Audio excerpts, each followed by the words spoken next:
Sa mga naghanap ng mga trabaho, opportunity dito sa Canada, sana po ito ating video ay makatulong sa inyo at 10 katrabaho kailangan at ito po ay walang placement fee at legit na agency.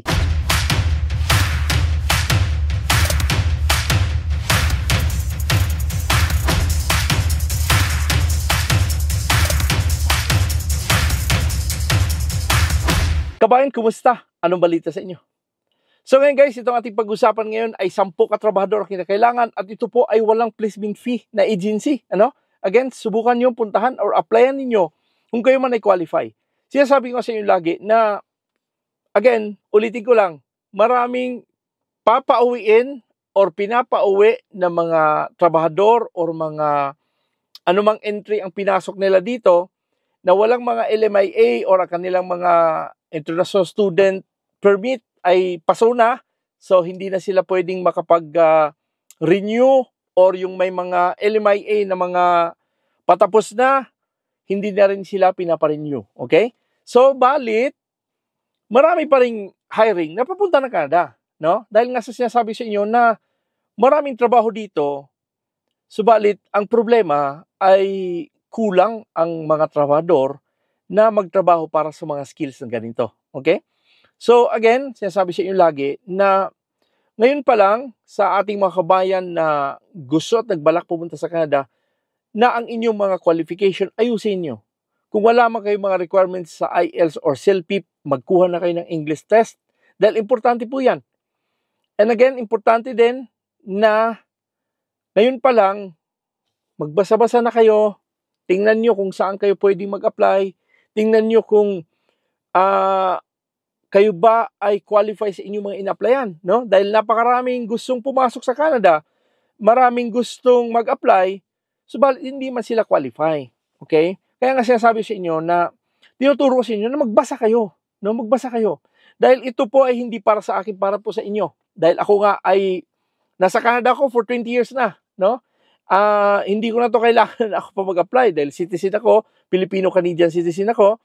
So, ito ay para sa inyo na mga gusto at nagbalak pumunta dito. Subalit, ang problema kasi na ang inyong mga resume ay isa din na hindi ganun kaganda.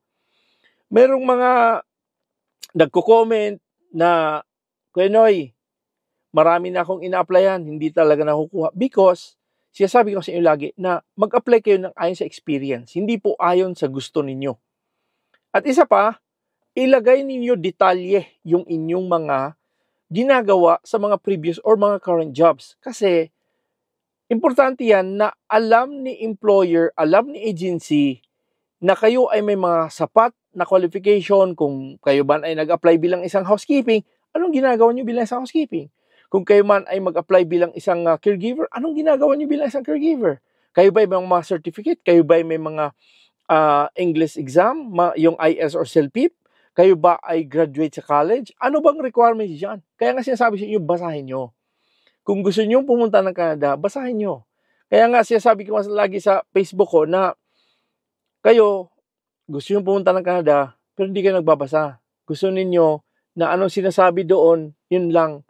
Tapos pag naloko kayo, sabihin, na-scam. Kaya nga sinasabi sa inyo, ini-educate ko kayo upang kayo mismo ay magkaroon ng idea na kung kayo man ay mag-apply sa Canada. Hindi po yung, ay narinig namin sa isang vlogger na ganito, nakarinig namin doon sa isang vlogger ganito. Hindi po. Kayo mismo ang magbasa, kayo mismo ang titingin kung kayo ba ay qualify o hindi. Kung may pera kayo, pwede kayo mag-hire ng mga consultant, pwede kayo mag-hire ng immigration lawyer, pero may pera na involved. Pero kung gusto niyo libre, dito tayo sa libre, pero magbasa kayo, maingat kayo. Huwag kayong basta-basta magbigay ng pera dahil ang Canada ay pinagbawal ang placement fee.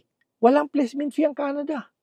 Kahit sino pwedeng mag-apply sa Canada, walang placement fee. Dahil ang LMIA ay obligasyon ni employer na bayaran ang LMIA. Okay? Hindi obligasyon ni employee na magbayad ng LMIA. Ang biometrics at ang medical, yan ay para sa inyo. Itong mga agency na to, may hihingiin sila sa inyo ng mga miscellaneous lang, okay lang yun, kasi hindi naman ganun kalaki. Pero, again, sinasabi sa inyo, upang kayo ay ma-qualify sa mga trabaho na ina-apply ninyo, basahin nyo muna, i-edit nyo yung inyong resume na ayon sa kanilang hinahanap, kumbaga magmamatch. Kasi kung hindi magmamatch ang inyong resume sa kanilang hinahanap, hindi kayo talaga makukuha. Di ba? Kaya nga sinasabi sa inyo na importante magbasa kayo bago mag-apply, and then kung kayo man ay qualify, sa tingin ninyo kayo may sapat na qualification, subukan nyo mag-apply. Di ba? Bakit yung iba nakakarating dito? Meron tayong kababayan na nag-live ako one time sa aking Facebook, siya ay nanggaling ng Hong Kong bilang isang cleaner nakapasok sa Canada. O bakit? Di ba? Kaya nga sinasabi ko sa inyo na meron at meron dito. Subalit ang problema, yung qualification. Ano ba ang inyong mga requirements? Di ba? Kasi kung kumpleto na kayo requirements, madali na yun. But anyway guys, again, napahaba na naman yung aking intro. So again, ito po ay napakagandang opportunity dahil wala po tong placement fee at legit ang agency. No? Again, tingnan natin dun sa website para at least alam ninyo kung ano ba itong trabaho na to. Pero 10 katrabahador at walang placement fee, legit ang agency. Okay? Halika, tingnan natin. So yun guys, ito po yung First Dynamic Personal Resources Incorporated. Ito po ay may minimum of 5 years work experience. No salary information is indicated for this ad. And again, ito po ay nasa Quebec. At kahit sino, pwede mag-apply dito. Babae, lalaki, anong kasarian nyo. Basta qualify kayo, pwede kayo mag-apply dito. Okay? Again, kung kayo man ay mga 18 years old and above, pwede kayo mag-apply. At ito po ay matatapos sa November 7. So may time pa kayo upang kayo ay mag-submit ng inyong mga application, resume, o kung ano-ano pa ang inyong mga isasabit sa kanila. Pwede kayo mag-apply online, and then hindi nyo naman kailangan pumunta doon sa opisina ng hindi na kayo pumunta doon sa QC dahil ang opisina nito ay nasa QC at hindi nyo na kailangan pumunta doon, i-email nyo na lang yung inyong resume. Okay? So again, ito yung pinaka-importante. Sa pag-apply sa Canada, importante na kayo ay magsulat, kayo ay titingnan ninyo kung kayo ba qualify dito. Okay? So again, ito po yung kanilang job description. So importante ang job description dahil sinasabi ko sa inyo lagi na kailangan nyo magbasa at kung sa tingin niyo kayo qualify, subukan nyo mag-apply. So again, welding using the semi-automatic, yung MEG process, following operating procedures while ensuring the required product quality. Yan, importante po yan, no? Kung meron kayo mga MEG, mga jet ba yun? Jet, whatever. So, importante po yun, no? Importante kung ano mga ginagamit nyo dyan sa pag-welding, kung kayo man ay stainless, mga steel, o ano man ang mga gamit nyo sa welding, isulat nyo lahat. Importante po yun. Reading and interpret simple specification and instructions. Production supervisor, the welder assembled dump bodies and or related parts by fusing using the semi-automatic welding process, yung mga MEG. Okay? So, importante po yan na medyo may kaalaman kayo dyan. Welding in 3 different position, yung flat, horizontal, vertical down, and occasionally overhead. So, kung ano pang mga alam ninyo sa pag-welding, ano pang mga position ang ginagamit nyo dyan, isulat nyo dahil importante po na kayo ay magsulat kung ano pang ginagawa nyo bilang isang welder, anong machine ang ginagamit nyo, anong klaseng pag-welding ang ginagamit nyo, isulat nyo lahat. Lahat isulat nyo. Okay? So ngayon, ano ba ang qualification? Kung kayo man ay may mga 5 years work experience, importante dito.